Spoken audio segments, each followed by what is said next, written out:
Olá, amigo internauta. O blog da Fresp tem a honra e a satisfação de dar início à sessão de entrevistas em vídeo, trazendo uma figura das nossas próprias fileiras que ascendeu a postos de relevância nacional, sempre com muita competência. Estamos falando de Nelson Machado, agente fiscal de rendas já aposentado, com ingresso na carreira em 1982, através do concurso de 1979. Nelson Machado exerceu funções importantes na Secretaria da Fazenda do Estado de São Paulo, com atuação fundamental na sua modernização. Foi guindado ao posto de ministro do Planejamento, Orçamento e Gestão do governo Lula, de novembro de 2004 a março de 2005. Ocupou em seguida o cargo de ministro da Previdência Social, de julho de 2005 a março de 2007. Depois disso, exerceu várias funções no governo federal, inclusive no Ministério da Fazenda. Portanto, com muito orgulho, recebemos aqui na sede da Fresp esse frespiano tão brilhante. Nelson Machado tem a palavra.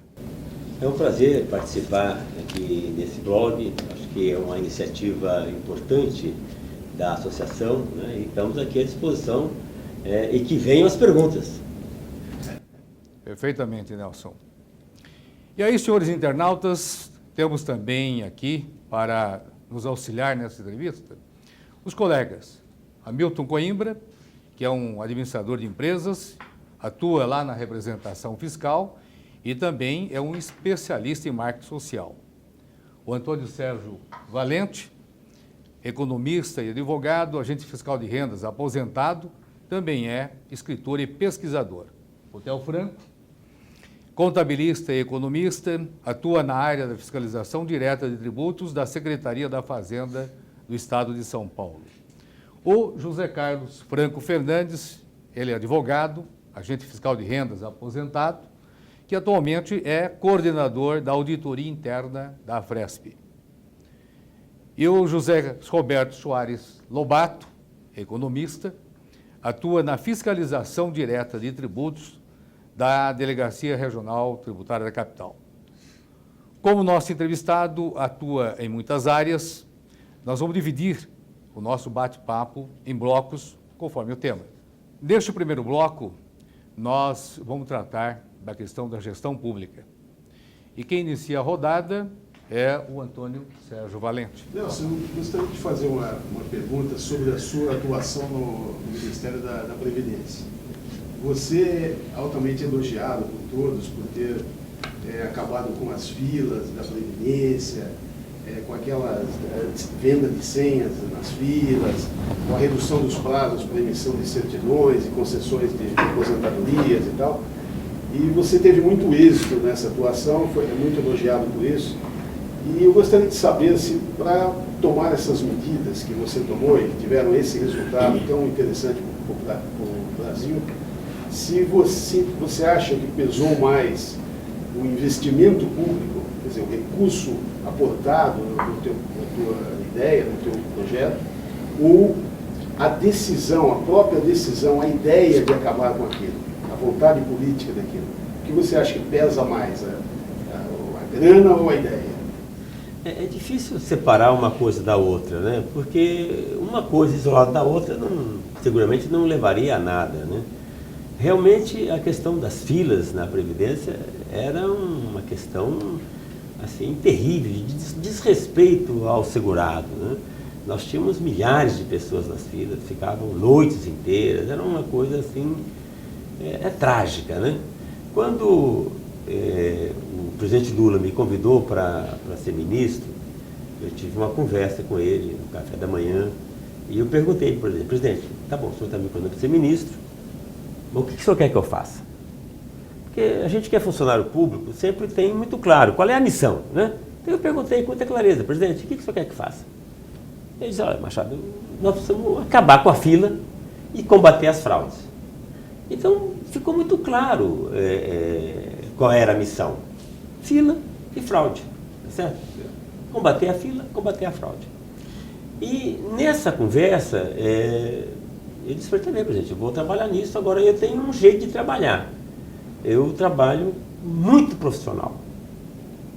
e eu preciso do seu apoio. Ele falou, está fechado. Então eu assumi com essa característica, né? Uma missão muito clara e um apoio institucional muito forte. E eu contei com com uma ajuda, e eu não diria que é sorte, mas com uma situação da Previdência muito particular. A Previdência, assim como qualquer outra grande organização, tem quadros maravilhosos. Tem quadros maravilhosos. E nós fizemos um planejamento estratégico onde nós conseguimos identificar um conjunto de ações e esse conjunto identificado com os próprios funcionários. Não é nenhuma consultoria que vem de fora, que vem trazer à luz a verdade, nada. É um pessoal dali mesmo, né? Montei uma equipe com o apoio das pessoas internas e construímos esse planejamento. E esse planejamento, ele trabalhava com 3 pilares muito importantes. O primeiro, definição do modelo de gestão. Ou seja, nós fizemos uma reformulação na maneira de organização do Ministério da Previdência. Na realidade, do INSS, né? Porque o grosso da atividade estava no INSS. Segundo, capacitação. E terceiro, investimento em TI. Então, começando por isso, só para ter uma ideia, nós em 4 meses trocamos mais de 25 mil estações de trabalho e mais de 5 mil impressoras. Ou seja, estava tudo sucateado. Nós fizemos uma licitação, o presidente do INSS, à época, o Valdir Simão, fez uma licitação, quando nós fizemos aquela de 3, 4 mil em São Paulo, lembra no Promocad? Já era uma coisa assim, enorme, grandiosa. Mas o Valdir fez uma para 25 mil, os computadores entreguem em cada uma das unidades. Valeu aquela experiência, né? Nada de trazer o computador para depois distribuir, já compra, distribuído. Então, esse foi um aspecto importante. Agora, mais importante que isso era o modelo de gestão. Pra você ter ideia, é importante ressalvar isso. Tem um garoto, o Schettino, eu falo garoto porque ele tem 30 e poucos anos, na época, o negócio até mais, né? Ele fez uma tese de mestrado aqui sobre o modelo de gestão do atendimento ao público. Era uma tese de mestrado aqui na USP ele fez. Me falaram da tese. O rapaz veio, conversamos, falou, bom, tem uma equipe, ele virou diretor. E fizemos um plano, falei, vamos fazer isso em 5 agências. Falei, não, vamos fazer em 500. E depois vamos fazer nas 1000. Então, isso foi, acho que o centro, né? Investimento em tecnologia, pulso firme, direção clara e apoio do presidente. Senão não fazia nada. Muito bem, Nelson. Nós vamos agora à pergunta do nosso colega Lobato. A pergunta... Obrigado, Teru. A pergunta está mais ou menos relacionada a ela, eu só quero estender um pouquinho mais, aproveitando essa experiência nesses 2 níveis de governo, né? Aquela experiência com a modernização da Fazenda e com esta pequena revolução no Ministério da Previdência, e falar, bom, primeiro, quais são os paralelos que você consegue ver nisso, e mais do que isso, quer dizer, é a preocupação de que se essas experiências, elas não podem vir a ser engolidas por uma cultura de administração pública cheia de vícios que a gente já conhece, né? Quer dizer, que isso é tradicional na administração pública brasileira, que é falta de transparência, conservacionismo, centralismo, tudo aquilo. Então, eu queria que você fizesse uma avaliação com relação a isso, quer dizer, qual é a capacidade de permanência dessas mudanças, assim. Veja, a minha atuação, tanto na Fazenda de São Paulo quanto no Ministério da Previdência, está num contexto de modernização do Estado brasileiro, de forte utilização de tecnologia de informação, tá certo? Então, está na mesma quadra. Então, nós estamos falando mais ou menos de coisas muito semelhantes. E tem alguns outros pontos em comuns também que é muito relevante. Por exemplo, a decisão política, né? Então, no caso da Previdência, o presidente falou, quero que faça isso. E deu carta branca para fazer aquilo. No caso da modernização da Fazenda, também nós tivemos uma decisão política muito forte do secretário Nakano e do governador Covas. Eu lembro um episódio que foi contado já em vários momentos, mas quando nós estávamos nos preparando para mudar o sistema de contabilidade aqui no estado de São Paulo, é uma coisa simples, você mudar a contabilidade de uma empresa é difícil, mudar a contabilidade do estado é uma coisa muito difícil. E nós preparamos, o Sobol, eu, o Eurico, tal, preparamos ali uma proposta para implantar o CIAFEM. Então a proposta estava mais ou menos estruturada, acertada com o CEP e tal, e nós fomos fazer a apresentação para o governador Covas, né, o secretariado e o governador. Eu me lembro que o Walter Sobol falando para ele, olha, então governador, está tudo pronto e nós vamos lançar então em 1º de janeiro. Aí o Covas, mas vai dar certo? Não. Não, o governador, vamos fazer o seguinte, nós vamos fazer igual quem pula de bug jump. A gente vai amarrar uma corda e a gente pula. Se der certo, mas se não der, a gente volta. Aí o Covas parou, olhou para mim e disse, não senhor, vocês vão pular sem corda. Ou seja, isso tinha uma definição. É claro que nós fizemos isso, é um feito, eu acho, é um case esse negócio de você ter trocado o Serviço de Contabilidade de São Paulo em menos de 6 meses, né? Fizemos uma capacitação pela FASESP naquele período, uma coisa fantástica. Na FASESP, para fazer a capacitação, não tinha máquina, não tinha tempo.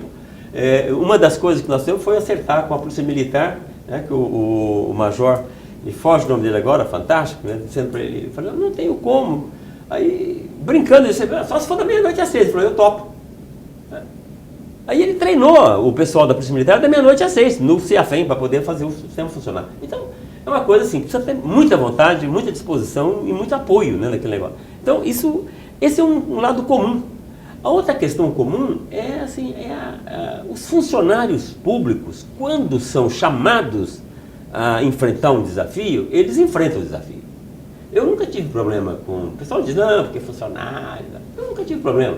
Aliás, eu sempre trabalhei e as coisas que eu tive a oportunidade de capitanear, de puxar à frente, todas elas contaram exclusivamente com a máquina de funcionário, tanto no Ministério da Previdência quanto no Ministério da Fazenda. Então, eu acho que isso é comum. Agora, você pergunta, isso pode desaparecer? Veja, pode, porque todo o processo de mudança, de organização e tal, é um processo difícil, você tem que fazer um esforço enorme para fazer uma arrancada. É como você botar um transatlântico para andar. Aí, quando você faz esse esforço enorme, bota no rumo e tal, ele vai andando. Mas se a vontade política aparece, se os timoneiros se aposentam, vão de férias e tal, e não tiver ninguém que o substitua com essa mesma proposição, ele vai adernando e uma hora para. Isso é verdade. Muito bem, Nelson. Então, nós vamos à terceira pergunta deste primeiro bloco e nós vamos, então, passar a palavra para o colega Milton. Nelson, a pergunta vai na linha do que você está comentando, ou no que o Lobato perguntou. A gente percebe que as organizações públicas, o serviço público em geral, tende à inércia, né? Tende a fazer as coisas como sempre foram feitas, às vezes vai depender de uma situação de vontade política, mas assim, a gente percebe, por exemplo, as gerações que estão chegando novas no serviço público, o pessoal mais novo, eles vêm buscando mais significado no trabalho, mais propósito, e às vezes encontram uma situação que não é a mais favorável para esse significado no trabalho. Como trazer, e a gente vê também, né, quer dizer, a sociedade demandando uma maior entrega de cidadania, quer dizer, a gente vê hospital público, escola pública, que não tem essa perspectiva do cidadão, né, quer dizer, não consegue entregar essa cidadania e trazer essa perspectiva para os seus processos, para a sua entrega. Você vê alguma outra forma de tornar isso de uma forma mais permanente, quer dizer, para não depender sempre de vontade política? E uma outra pergunta complementar é como evitar que essa burocracia tradicional do serviço público asfixie a motivação do servidor? Porque acontece, né? Com o passar do tempo. Veja, eu fui funcionário durante 3 décadas, né? Portanto, entrei na década de 80 no serviço público. Ali a gente já reclamava, mas o chefe é burocrata, o chefe pede bobagem, não sei o quê. A gente acabamos de entrar no concurso público, todo mundo mastigando o bridão, né, como a gente diz lá no interior. Me lembro, entramos na fiscalização, outro tinha mestrado, outro tinha doutorado, outro tinha não sei o quê e tal. E a direção põe a gente fazer o quê? No frigorífico contar perna de boi. Bom, Não tem coisa mais triste do que você pegar um sujeito que tem um cabedal de conhecimento, tem um preparo, tem energia, tá jovem, né? Não igual não, já tá meio velho e tal. E bota o cara para fazer um serviço ridículo desse, tá certo? Então, isso é muito ruim. A responsabilidade disso não é da burocracia. A responsabilidade disso é dos dirigentes. Vamos botar as coisas claras, tá certo? Para mim, não tem funcionário desmotivado. Para mim, tem chefe que não sabe pedir, tá certo? Sinceramente, um funcionário não é desmotivado, tá certo? Chefe não sabe pedir. Porque, veja, é claro que fala, não, mas não é assim. É claro, se você pega ali um grupo de 100%, tem uma meia dúzia que não tem o que fazer com ele. Larga para lá, só matando mesmo, o bicho não sai dali, tá certo? Tem uns 10 ou 12 ali, umas meia dúzia dos 10, né? Que estão ali doidos para fazer coisa e propondo, etc, etc. E você tem uma massa que, se você propuser as coisas adequadas, eles querem fazer. Porque, cá para nós, gente, ninguém aguenta ficar numa repartição sem fazer nada. Não é possível. O ser humano, ele é inquieto, ele tem dúvida, ele tem vontades. Então ninguém quer ficar parado ali. Ele só fica porque ou não pediram ou pediram errado, tá certo? Então eu acho que os nossos dirigentes, quando assumem uma posição, eles devem ter clareza do que eles querem fazer, para onde eles querem conduzir aquilo. Agora, você tocou um outro assunto que eu acho que é fundamental. Eu acho que um dos motes, um dos elementos instigadores das mudanças e da prestação de serviço, agora é a transparência e é a exigência da sociedade. Nós estamos assistindo cada dia mais, a sociedade se organizando, se preparando para cobrar melhores serviços, para cobrar melhores atividades do Estado e a custos mais baixos. Então, eu acho que é desse ingrediente, né, desse modelo de um lado, dirigentes com clareza do que querem, comandando para prestar serviços de boa qualidade, e do outro lado, a sociedade se organizando para exigir disso da administração, que é um direito deles. Muito bem. Então, agora chegou a sua vez. Tem a palavra. Essa experiência que foi muito bem sucedida na Previdência Social, essa melhoria emblemática no atendimento, comparando com o Promocat, na Previdência, você declarou que foram ouvidos os servidores e teve um resultado muito rápido. Embora que a Promocat tenha dado um resultado também muito bom, será que não faltou esse ingrediente? Consultar o servidor de ponta? O que você relembra dessa fase? Veja, uma coisa importante, Theo, se a gente for olhar a mudança na Previdência vis-à-vis o processo do Promocat, uma coisa importante é que na Previdência nós tivemos uma continuidade no projeto. O projeto não se restringiu a 1 ano e 8 meses que eu fiquei lá, tá certo? Eu me lembro que agora, eu já fora do governo, agora 2011, 2012, me liga um diretor da Dataprev para dizer, olha Machado, acabamos de fazer a última ação do plano estratégico.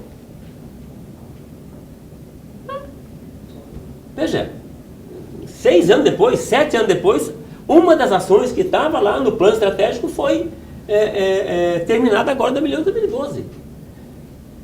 E ali nós tivemos uma simbiose muito importante entre a área de negócio, que era o INSS, com a área de TI, que era a Dataprev. Então nós fazíamos reuniões semanais com o ministro, o presidente do INSS e o presidente da Dataprev, e a secretaria executiva do Ministério, tá certo? Então era algo que estava ali, configurado, e nós tivemos a felicidade de ter uma continuidade. Logo depois que eu saí, entrou o ministro Marinho, que continuou nesse processo. Depois veio o ministro Pimentel, que continuou nesse processo. Inclusive o Pimentel, o Marinho também, mas o Pimentel, só para relembrar, contribuiu muito com a modernização. Ele não é um homem de TI, mas é um homem do Legislativo. Ele aprovou leis no Congresso, conseguiu aprovar leis no Congresso fantásticas. Por exemplo, conseguiu aprovar aqui, uma coisa maluca que não existisse antes, né? Eu também nem tinha percebido que não existia. mas ele percebeu, sabia? A Previdência não podia usar as informações que ela tinha nos seus sistemas para contagem de tempo. A lei não permitia isso. Então, ele conseguiu aprovar uma lei que permitiu isso. Então, ele criou lá uma consigna que era aposentadoria sem papel. Ou seja, pode dizer que as pessoas não precisavam mais levar um saquinho com a carteira profissional, mais isso, mais aquilo. Não. Por quê? Os dados que estivessem dentro do sistema eram válidos legalmente. É claro que para que eles pudessem ser válidos legalmente, precisava estar sendo válido do ponto de vista técnico, né? Por isso que é um investimento forte em TI e em segurança do sistema. Então, eu acho que esse é um elemento, né? Eu acho que o Promocat, depois eu saí também de lá, eu posso estar falando coisas que sejam, talvez não muito aderentes à realidade. Mas eu me lembro que a partir de 2002, mudou o secretariado, mudou as coisas, meio que foi sumindo as pessoas. Eu não lembro de ver mais Harumi, de ver Leone, de ver... Essas pessoas foram saindo da linha de frente. Então, eu acho que descontinuidade foi uma coisa importante. Eu percebo isso, não sei até que ponto efetivamente houve uma descontinuidade no Promocat. Esse é um ponto. O outro ponto, a questão de ouvir as pessoas, nós temos vários mecanismos de ouvir as pessoas, né? No caso da Previdência, a gente aproveitou uma experiência importante do Schettino e transformamos aquela experiência no carro-chefe da mudança. O Promocat também é preciso colocar os elogios no lugar, que acho que o Leone, que era um garoto, né? Agora faz tempo que eu não vejo, deve ter cabelo branco, mas era um garoto, ele tinha uma vontade, ele tinha uma experiência concreta de vivência de posto fiscal. Então, ele veio com a ideia do posto fiscal, depois, claro, essa ideia ampliou muito, percebeu que não era só a questão da ponta, né? Você tinha que ter todo um background de TI para poder criar as soluções e as situações. Mas eu acho que naquele momento nós tivemos uma participação forte da base. Eu não me lembro de ouvir assim especificamente, mas fizemos seminário, fizemos aliás, vamos colocar as coisas com clareza. A experiência de fazer um planejamento estratégico só com o grupo interno que eu fiz lá em Brasília, na Previdência, eu não inventei nada, eu só repeti o que nós fizemos aqui. Onde é que era, Lobato? Nós fomos... Começou com São Roque, né? Em São Roque, isso, na família São Roque. Foi montada uma atividade, passamos 2 dias, 3 dias em São Roque, todo mundo, o Mazoneto tocando o bumbo, o outro fazendo não sei o quê. Enfim, num modelo de participação, de discussão muito aberta, né? Quando que um assessor podia falar com o DEAT, tá certo? Não podia. Lá falou-se, tá certo? Quando que o cara do outro departamento, da despesa pessoal, ia falar com o CAT? Não podia. Falou, lá se falou. Então, eu acho que teve no Promocat um esforço grande de participação, claro, das pessoas que estavam já numa certa base da organização, né? Mas foi importante, acho que, essa participação. Muito bem. Dando continuidade a este primeiro bloco, nós vamos ouvir agora o colega Valente. Minha pergunta, Nelson, é bem específica e bem direcionada para o pessoal que pratica a fiscalização direta de tributos, o interesse desse pessoal. É o seguinte, com a ampliação dos meios do instrumental eletrônico na Secretaria da Fazenda, ocorreu um fenômeno interessante, que acreditava-se que o instrumental eletrônico seria usado como ferramenta a favor do fisco, quer dizer, para agilizar os trabalhos, para aumentar a produtividade. Mas, na prática, o que ocorreu foi o seguinte: na garupa da modernização, veio uma mudança de paradigma da fiscalização externa, que é a seguinte: de início, nós fazíamos a fiscalização por amostragem dos contribuintes. Havia dias, meses, testes, etc., fazia por amostragem, que é um princípio universalmente aceito da auditoria. E com a auditoria informatizada, primeiro com o Audinfo, depois com o SAFT, passou-se a fazer a fiscalização exaustiva, quer dizer, operação por operação, cruzamento total. O computador emite uma série de relatórios, quer dizer, o programa emite uma série de relatórios de cruzamentos de dados, E esses dados, e o fiscal acaba se transformando numa espécie de saneador de cadastros do contribuinte, porque os contribuintes mantêm seus cadastros, inscrições equivocadas de fornecedores, de clientes, e esses cruzamentos geralmente apontam inconsistências que o fiscal tem que ficar apontando e tal.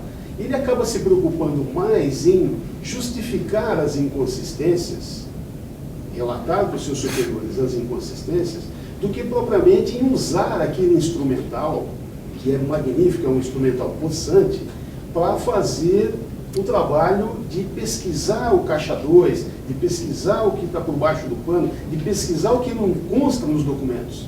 Quer dizer, na verdade, o fiscal está se transformando numa espécie de cruzador de dados. Então, a pergunta que eu te faço é, se você não entende que é preciso mudar um pouco esse paradigma e ter dois tipos de auditoria. Uma auditoria de acordo com esse princípio universalmente aceito da amostragem e o outro princípio, e o outro tipo de auditoria para os casos de indícios de sonegação profunda, é o levantamento em profundidade, aí sim, com todo esse instrumental de SAFT, do Alginf, etc.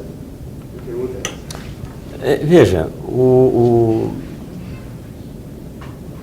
a fiscalização e a auditoria, normalmente ela caminha com o avanço das tecnologias de escrituração e de relato de informação. Elas caminham juntas, né? Eu acho que o que você me relata aí, eu acho que deve ser alguma disfunção nessa fase de transição. Nós estamos fazendo uma transição, né? Quanto tempo que a nota fiscal eletrônica ela está aí com peso mesmo? Ela entrou mesmo a partir de 2012, que ela praticamente atingiu a universalidade, né? Então, nós temos 3 anos, 4 anos. Então, eu acho que o modelo de fiscalização, o processo de fiscalização, utilizando as modernas técnicas de TI, utilizando os tais de BI, os Business Intelligence, ainda estão começando, né? Ainda estão no início. Eu me lembro aqui, quando discutíamos com o Lobato lá em 2000, 98, 99, a questão a dispersão da curva da arrecadação do contribuinte. Então, naquela época, a gente mal conseguia colocar na curva quanto que o contribuinte tinha arrecadado, e aí o setor, aí você via alguém que estava fora do setor, opa, esse está fora do setor, então tem que ir lá. Eram coisinhas de Excel, eram pequenas amostragens, você nem sabia se ele tinha fechado aquele dia, se tinha fechado, se tinha filial, se tinha acontecido algum problema, enfim, a gente não tinha a informação das operações, você tinha um resultado ali pontual e tal. E a partir disso se programava a fiscalização, né? Claro, sempre trabalhando com a ideia da amostragem, porque não há como você fiscalizar o conjunto, o 100%. O 100% você fiscaliza em termos de máquina. Então, acho que com a nota fiscal eletrônica, com os repositórios dessa nota fiscal eletrônica, você tem que criar instrumentos de processamento de dados, que não é o fiscal que vai fazer a validação, e é onde ele vai analisar essa massa dantesca de dados e tirar dali alguns elementos que ajudem a fazer a programação. Agora, são elementos. O que vai fazer a programação é a inteligência da fiscalização. Tá certo? É a inteligência, porque não tem jeito você fazer um programa, ele tira aquilo que não é o normal, ele tira uma faixa, tira um não sei o quê. O que você pedir, ele tira. Mas tirar a conclusão daquele negócio ali é só você, é só a inteligência do fiscal que é capaz de fazer. Então aí uma política de usar fortemente os dados, criar parâmetros, e aí tem uma equipe de análise, dizer, olha, meu querido, você vai lá em tal lugar, porque aquela empresa, ele fez tal coisa totalmente fora da curva, totalmente inusitado. Então vai lá ver o que é, tá certo? E aí eu acho que a fiscalização tem que ir ver pontos específicos. Eu acho que não deve gastar um tempo enorme para fazer grandes levantamentos, não sei, coisas pontuais, específicas, mas tem que ser vários. Por quê? Porque a coisa mais importante da fiscalização é você dizer que está presente. Foi isso que eu aprendi quando eu fiz o cursinho lá na FASESP. Quando eu entrei, tem um negócio chamado operação imagem. A coisa mais importante é o cara pensar que você vai chegar em algum momento. Se ele pensar e tiver chance de você chegar em algum momento, tá bom. Então, eu acho que é importante usar a tecnologia nesse sentido. E acho que nós estamos numa fase de transição. Nós temos ainda um volume enorme de dados. Há um programa de modernização, de novo, em andamento, né? Os profiscos estaduais têm recurso do BID, contratado junto do Ministério da Fazenda, para criar esses mecanismos de novo modelo de fiscalização a partir dessa base de dados. Então, eu acho que vai mudar isso. Eu acho que o caminho vai ser sempre usar as massas de dados, fazer uma boa programação com a inteligência fiscal e fiscalização pontual e por amostragem, claro, em função daquele que você descobriu. Ainda neste bloco, nós vamos ouvir agora o Lobato, que fará a pergunta aí ao nosso entrevistado. Vou aproveitar a experiência do Nelson, que eu acho que no Brasil não deve ter alguém que tenha a mesma experiência, porque você, Nelson, né, atravessou os 3 níveis de governo, quer dizer, tem uma experiência que passou pelo município, passou pelo estado e passou pelo governo federal. E então a pergunta primeira, né, a primeira parte da pergunta é essa, quer dizer, existem diferenças perceptíveis entre esses 3 níveis? Qual é o sentido delas? Quer dizer, quem está melhor aparelhado, quem não está? Se dá para perceber uma diferença de cultura ou não? E aproveitando ainda essa mesma pergunta, eu vou colocar uma outra coisa, porque além de você ter participado nesses 3 níveis, você participou de diversas funções nisso. Eu vou aproveitar uma historinha que você contava, que era a história do gato de secretaria que você contava, do cachorro do secretário, e agora a gente já pode acrescentar a experiência de secretário, né? Aí, no teu caso como ministro, e dizer qual é a diferença entre essas coisas aí. Se puder também explicar como é que essa historinha ajuda. Bom, aí tem que contextualizar, né? Senão o nosso internauta aqui não vai entender do que nós estamos falando, né?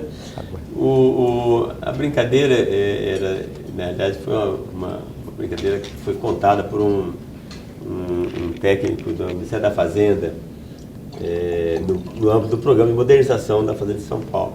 E a brincadeira era o seguinte, que tinha um secretário de Fazenda que chegou e assumiu o cargo novo, e naquele mesmo dia que ele assumiu, à noite, chegou um gato lá na mesa dele e espalhou os papéis e tal, né? Aí quando chegou de manhã, ele chegou lá, de manhã olhou a mesa, papel espalhado, ele ficou chateado, que absurdo e tal. Falei, mas deixa que eu vou dar um jeito aqui. Aí, no outro dia, ele trouxe um cachorro que ele tinha na fazenda, trouxe um cachorro. Era o cachorro do secretário, botou o cachorro na porta do gabinete e disse, olha, você toma conta, não deixe esse gato chegar aqui, né? Bom, então nós tivemos o embate do cachorro do secretário e o gato da secretaria. Então o gato chegava perto, o cachorro corria atrás, era aquela confusão e tal, né? Então passamos 4 meses, o cachorro estava magro, né, com o pelo caindo, e não conseguia pegar o gato, né? O gato era muito ágil, muito esperto, corria para todo lado, sabia todas as saídas, todas as portas, todos os armários, enfim. Até que chegou um dia, o gato olhou para o cachorro assim, em cima do armário e tal, falou, ô, psiu. E o cachorro, olha, vamos fazer um acordo, você sabe que você não me pega mesmo, né? Mas eu já estou cansado de correr, você também, vamos fazer um acordo? Eu vou mexer um pouquinho na mesa do secretário, porque é da minha natureza, mas não vou mexer muito. E aí você também não corre. Ficou assim, fez um acordo. Então, passou, né? O secretário já nem percebia, ele mexia só um pouquinho e tal, o secretário já tinha acostumado também com a papelada e tal. E ele passou a ver bem, ele e o cachorro e tal, o cachorro engordou de novo, o gato também e tal. Aí o cachorro logo arrumou um cargo em comissão, né? Um conselho, ficou mais gordo aí e tal. E o gato continuou vivendo a vidinha dele lá e tal. E passou mais um tempo, saiu o boato que o secretário ia cair. Não, o secretário vai cair, vai embora. No boato que espalhou na secretaria, o cachorro correu atrás do gato. O gato, você é meu amigo, você conhece os negócios aqui. Eu não quero ir voltar para a fazenda, correr atrás de vaca, no pasto. Deus me livre, quero ficar aqui, dá um jeito. Aí o gato vira para mim, ô, bichão, é o seguinte, ó, você é cachorro do secretário, eu sou o gato da secretaria, a amizade acabou aqui. Muito bem, vamos dar continuidade neste bloco ainda. E nós vamos ouvir agora a pergunta formulada pelo colega Hamilton. Nelson, conceito de trabalho, os conceitos de arquitetura organizacional estão sendo questionados, né? Tem uma professora de Harvard que ela diz: a indústria da liderança não entrega o que sempre prometeu entregar, quer dizer, essa obsessão com formação de lideranças. Então ela propõe que se tenha um conceito de segmento ativo, quer dizer, não aquela situação que tem alguém que manda e os outros só obedecem. Por outro lado, você tem novas propostas, por exemplo, o governo federal americano, de você reconfigurar o trabalho, que você tem equipes semi-autônomas, com indicadores claros, mas com princípios de atuação, mas com uma certa liberdade. E assim, hoje eu acho que a Receita faz um pouco isso. O trabalho que é demandado aqui num determinado estado pode ser feito lá no outro estado. Quer dizer, você tem uma fluidez maior e um questionamento sobre o conceito tradicional de trabalho, de organização do trabalho, de própria forma de organizar as organizações, né, o setor de trabalho, quer dizer, uma nova arquitetura organizacional. E isso, quer dizer, às vezes eu converso com algumas pessoas que dizem: não, isso não dá para fazer no setor público, o setor público tem que ser dessa forma, como sempre foi, é uma questão de... na verdade, o trabalho é uma construção cultural, né, que está sempre sujeito a ser aperfeiçoado. Mas eu queria saber a sua opinião, como é que você vê a possibilidade de você realmente trazer esse tipo de questionamento de inovação para o setor público brasileiro? Porque você entende que é possível fazer esse tipo de coisa? Seguramente, né? Há um intercâmbio muito forte de métodos, técnicas de gestão entre o setor privado e o setor público, né? Aliás, as primeiras formulações de organização foram do setor público e do setor privado, né? Porque as primeiras grandes organizações quase que de porte nacional, eram públicas, né? Os impérios romano, chinês, persa, eram grandes impérios, grandes organizações, muito maior do que qualquer empresa comercial que tivesse à época. E a linha de comando, a estrutura de comunicação, que nós estamos tanto discutindo aqui, os persas já tinham montado isso há quase 2000 antes de Cristo, já tinha os persas lá, faziam esse tipo de correio, inclusive, para trocar informação. O Império Romano lançou estrada na Itália inteira, em toda a Europa conhecida. Para quê? Comunicação, deslocamento de tropas, etc. Então, há uma simbiose, há uma troca muito grande, né? Os primeiros grandes informações sobre burocracia, unidade de comando, mais modernos, são dos exércitos, que são tipicamente públicos. Por outro lado, nós temos nos últimos anos, no último século, um crescimento muito forte das grandes organizações privadas e o desenvolvimento de N metodologias de trabalho. Mas todas elas vão ficar entre um equilíbrio, num pêndulo muito claro. Qual seja, as operações que são repetitivas ou que têm que ser entregue determinados resultados, elas são eminentemente burocráticas, linha de comando muito clara, tá certo? Eu não posso imaginar que eu deixo ao arbítrio, já que falamos muito de previdência, ao arbítrio do atendente lá na previdência se vai ou não vai conceder a aposentadoria para aquele segurado. Não, ele tem que ter regra muito clara para fazer isso. Eu não posso deixar o arbítrio do TAT, não sei se ainda existe o TAT aqui na fazenda, mas deve ter, ou o técnico qualquer que vai atender o contribuinte, se ele pode ou não pode fazer tal coisa. Ele tem que ser muito bem programado. Então, aí você tem estrutura de comando, tá clara. Agora, você não pode imaginar, por exemplo, numa unidade de planejamento tributário, uma linha de comando dessa natureza. Pelo contrário, você tem que ter um monte de gente ali discutindo, trabalhando em rede, conversando com toda a estrutura da fiscalização de maneira horizontal. Não dá, o coordenador da CAT, ele não pode simplesmente, para trabalhar de uma maneira eficiente, conversar só com o coordenador ou só com o delegado. Ele tem que espalhar as informações, tá certo? Então, nós temos um rol grande de ferramentas que eu acho que todas devem ser utilizadas. O segredo é o camarada, ou o dirigente saber escolher qual a ferramenta que ele vai tirar da caixa naquele dia, tá certo? Para fazer o quê? Você não vai fazer um trabalho de habilidade fino com um serrote grande, né? Você talvez precisa de um arquinho e tal. Você também não vai fazer uma escultura começando com cinzel. Você tem que começar primeiro com machadada, né? Para fazer o primeiro layout, depois você define. Então, eu acho que há um intercâmbio forte e que é possível, sim, usar novos arranjos, deve ser procurado. Mas não pode imaginar que vai fazer isso de maneira uniforme para toda a administração. Agora deixou de ser assim e vai ser assado. Não. Vamos usar as ferramentas de acordo com a necessidade. Muito bem, Nelson. Para encerrar este primeiro bloco, nós vamos agora passar a palavra ao Theo, que formulará a última pergunta do bloco. Como você vê o paradigma da fiscalização exaustiva? Tempos atrás se fazia mais por amostragem. Você atingia um universo maior de contribuintes e com autuações menores.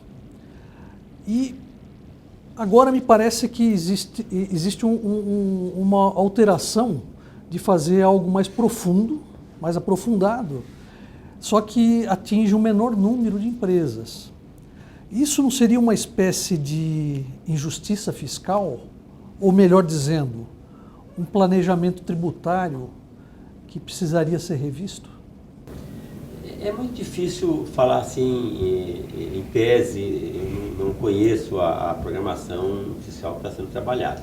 Mas, normalmente, nós combinamos, o que eu tenho visto nos outros estados, e mesmo no período que eu fiquei mais próximo da Receita Federal, o que eu tenho visto são 3 tipos de trabalhos fundamentais. O primeiro trabalho, que eu chamaria o trabalho de máquina, tá certo? Esse trabalho é onde a máquina cruza a informação e despeja um monte de coisa. Quer dizer, entregou a GIA, não recolheu, manda o aviso que ele tem que pagar. Então, não tem ninguém. Ou se for o caso, já manda a autuação. Se ele não pagar então, já manda a autuação por falta de pagamento.